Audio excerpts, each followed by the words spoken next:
With the Final Fest for Splatoon 3 being announced, we can talk about how Splatoon 4 is on the horizon in the next 4 years or so.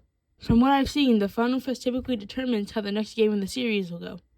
Team Callie won the Callie vs. Marie Splatfest, so that led her to being kidnapped for some reason. And Team Chaos won the Chaos vs. Order Splatfest, which is why the chaotic city of Splatsville was created and the whole world fell into chaos or whatever.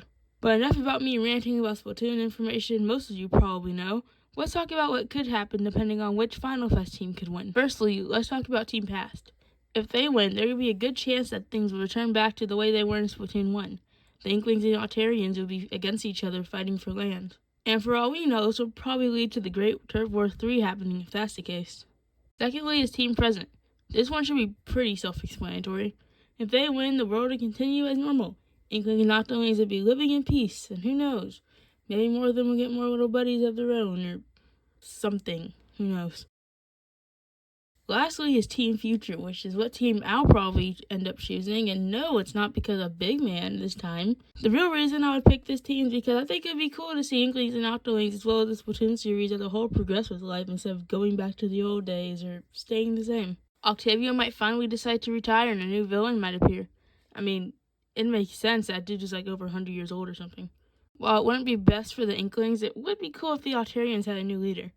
I mean, just imagine the story mode behind that. And who knows, it might be the first Octoling-only story mode campaign that isn't trapped behind a paywall. I'm looking at the script and I'm ranting a bit, so I'll finish it off with one last thing I'd like to see in Splatoon 4 if Team Future wins. A lot of you are probably expecting me to say a new species, but no! We need missiles and H3D removed, and Muscle Forge Fitness needs to return as a map. Sorry about that, I got a little ahead of myself there.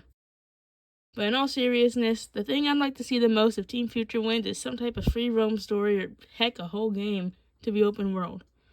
Mario and Pokemon had their time to shine, so where's Splatoon's shining moment, huh, Nintendo?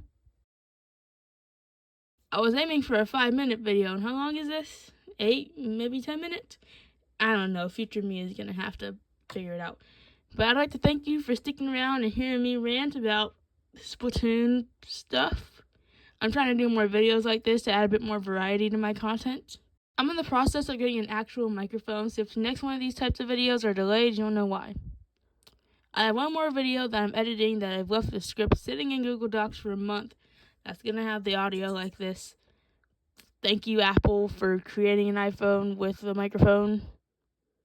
Even though that is to be expected with phones because of phone calls. Anyways, I'll quit yapping now and join me jumping off the worst stage in Splatoon 3 history.